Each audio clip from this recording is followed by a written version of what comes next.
All right, so this video is about 3 critical things that are important in the Christian walk that are non-negotiable. Okay.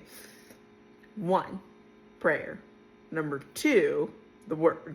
Number 3 is fellowship. I'm going to start with fellowship. In John, it says, the people living in darkness have seen a great light. That light was Jesus. If you are a lone wolf in the Christian walk, it's very easy to be led astray because the whole world is full of darkness. But when everybody around you affirms that the darkness is good and the darkness is fine, and nobody is there to sow into you the truth, it's easy to be led astray. I mean, we even see it in, like, the Holocaust, gang rapes, people in gangs, selling drugs, killing people, right? Because when they look around at the people around them, everybody in the darkness is saying, hey, this darkness is good. Hey, this darkness is okay. And they have all the reasons under the sun to justify why their actions are not dark. In the Holocaust, hey, we can kill all these people. You know, it's not bad, right? We're all right. You know, we are good. We're okay, right? And you have this group mentality. And so when you're in the world, right, and all you see, or you're getting sown into you is from all your peers are darkness, you need something to stand against that, right? Fellowship. Because that gives you that contrast of dark versus light, dark versus light, dark versus light, all right? And then number 2, right, is prayer.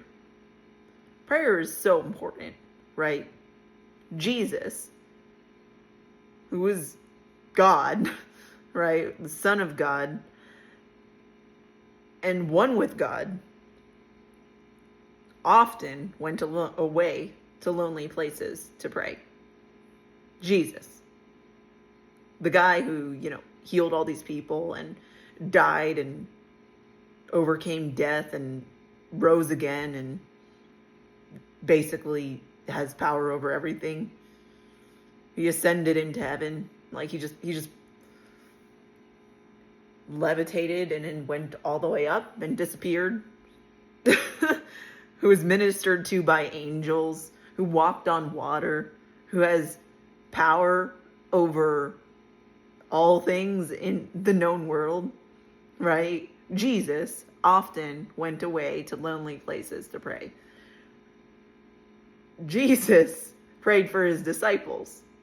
Jesus is our model, right? And if he needed to pray, like, there's no comparison between me and Jesus. If he needed it, I definitely need it, and I need it more, right? And God chooses partnership with us. By us praying, we're able to see him work on this earth. Like, somehow prayer, like, imagine, right? Like, Jesus is out here praying, and he says in one of the instances, he says, God, he's about to raise Lazarus from the dead, and he says, God, I know you're always listening to me, but, you know, so that these other people know too, I'm praying out loud to you right now. And he goes and raises Lazarus from the dead. Jesus lived as a man, fully connected to God, right? And it is through prayer that we're able to walk in union with the Spirit and to see him indwell us. Because we're opening our souls to God and giving of ourselves. Praying is laying down our desires. Praying is allowing God to speak into our lives. Praying is bringing him into the midst of our soul, right? So that we can see his will and his desire. Because you can read his word all day long, right? But if there's no space for him to come in, because we're still clinging to everything that we want, right? And we're inside of our heads. We just keep repeating over and over and over why we want the things that we want. And we don't lay it down at his feet and say, this is what I want, but what do you want? Right? We're just left there in bondage in the dark. I had a man who I'm mentoring come to me just a couple days ago, was telling me about this dilemma that he's experiencing with his wife. And this is what he was telling me. My wife has a business and she doesn't have any customers. So she asked me to buy her products every month.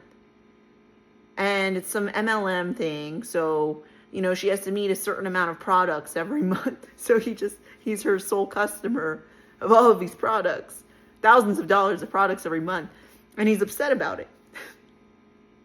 And it's been going on for 3 years. I said, how long are you praying? And he's like, maybe like 15 minutes a day. I'm like, how much do you talk to her in a day? And he's like, well, maybe like 3-4 hours. I'm like, can you see it right there? That's why he feels so chained down. Because the thing that's going inside of his soul and inside of his brain constantly is what she thinks. What about what God thinks in the middle of this? I laughed at his face. I said, this is so dumb. Tell her you're not doing that anymore and move on. And I say this and I laugh, but I've been there too, right? Like I've been there too, where I have this thing that's like I'm wrestling with in my head and I really want it to work out like this. And man, I just can't figure out, what to do. And, I lay it at the feet of God and it's so simplified, right? And he sows his light into me and he says, that's not even a big deal, right? And he says, here's the bigger issue. Let's focus on this, right? It's not until we come and we say to God, what is your will in this matter? Let your will be done. That's prayer, right? And of course the faith to know that he is there and he cares for us. He's on our side. He cares for us. He wants to support you and to be there for you. All right. And you get to know God as your personal God, not somebody else's God or not your pastor's God, but your God. Right. And Jesus said, if you don't love me more than your wife, more than your husband, more than your child, more than your parents, you're not worthy. How can you love someone if you don't talk to them? Can I love a man in China, in Beijing, that I don't ever speak to? You need to speak to Jesus. It's not negotiable in the Christian walk. And then the third thing, which is the first thing I mentioned, is the word. For a long time, for 14 years actually, I only read the book of Proverbs. And Proverbs is great, don't get me wrong, right? I mean, I had a reason for that. It said in Proverbs, get wisdom. Above all else, get wisdom. If it costs you everything you have, get wisdom, right? So I was like, okay, well, I got to focus on this one, And the word is so imperative in the Christian walk. It wasn't until I started really immersing myself in the word, because I would read Proverbs I would read Proverbs, and I would have gaps where I wouldn't really read the word, and it was just Proverbs, and then it's I got a chapter a day. Well, Jesus said, man shall not live on bread alone, but on every word that comes out of the mouth of God, right? So it wasn't until I started receiving the word, craving the word. If you don't have a desire for the word, pray for a desire for the word. Because Jesus is called the Word made flesh. And Jesus said, I am the way, I am the truth, I am the life, and no one comes to the Father but through me. So a yearning for the word is a yearning for Jesus to speak into your life, right? And it wasn't until I started to get in the word that my life started accelerating. I started to take his teachings to heart, started to pray for those that were against me, pray for those that had hurt me, pray for those people, started to forgive, started to even be aware that I had unforgiveness inside of me, right? The word is light. Jesus is light. It says in the Bible, your word have I hidden in my heart that I might not sin against you. It says in Proverbs, keep these things as the apple of your eye. It says in Psalms, in your light do we see light. It says in Psalms 1 that blessed is the man that meditates on your word day and night. He is like a tree planted by the rivers of water. Whatever he does, he prospers. And his leaf does not wither.